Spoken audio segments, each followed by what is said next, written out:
दोस्तों, ज़मीनी विवाद में तो आपने अक्सर देखे होंगे कि ज़मीनी विवाद को लेकर कितने न जाने कितने की जान चली गई, कितने अस्पताल में भर्ती रहते हैं। अगर देखा जाए तो सबसे ज़्यादा ज़मीनी विवाद का झगड़ा हो रहा है। जो उसी तरीके का मामला इस भाई साहब के साथ है जो हमारी अभी उपस्थिति समस्तीपुर जिला के वारिसनगर थाना क्षेत्र के हचपुरवा में है। जो हचपुरवा में है, जो कोसैया पंचायत के अंदर आता है, जो उसी में है। जो इनसे कुछ तमाम बातें हम करते हैं कि एक से एक अधिकारी के पास गए मगर इनका कहीं से आपको इंसाफ नहीं मिल रहा है। क्या मामला आपके साथ हुआ है, पूरा मामला बताइए। हमने अपने चाचा से ज़मीन लिखाए 1 कट्ठा, और 1 कट्ठा लिखाने के बाद उसके पास दाखिल खारिज भी है, रसीद भी है, सब कुछ है। और हमारे माने चाचा के लड़का जो है जय किशोर पोदार, मुरली पोदार, संतोष पोदार और मधुरेश पोदार और वगैरह, उनका लड़का लोग हमको घर नहीं बनाने देते हैं और ज़बरदस्ती। आप ज़मीन किससे लिखाएं? हम अपना चाचा से लिखाए थे। चाचा से कितनी ज़मीन लिखाएं? 1 कट्ठा 5 कनवा लिखाए। 1 कट्ठा 5 कनवा। 1 कट्ठा 5 कनवा लिखाने के बाद उसका क्या दावा है? वो कहता है कि हमको आधा इसमें से दो, नहीं तो मारेंगे पीटेंगे, घर नहीं बनाने देंगे, तबाह करेंगे। क्यों दो देने का कारण? वो कहता है हमको भी आधा दो इसमें से हिस्सा। कितना दिन पहले रजिस्ट्री हुई थी? 5 साल हो गया, 2019 में हुआ था ज़मीन रजिस्ट्री।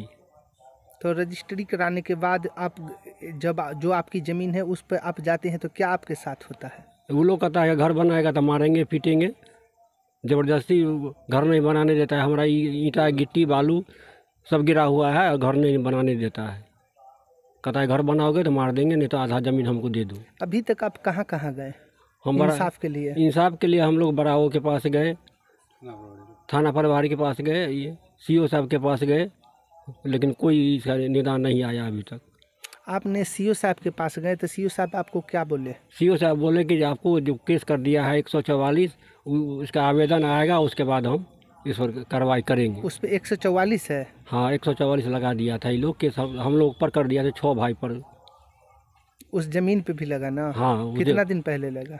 ये हो गया करीब 8-10 महीना हो गया। 8-10 महीना? हाँ, केस किया था ना हमारे ऊपर, तो वो केस खारिज हो गया। खारिज होने के बाद हम आज नकल लाए हैं वहाँ से SDM ऑफिस से, और तब हम आप सबको कह रहे हैं।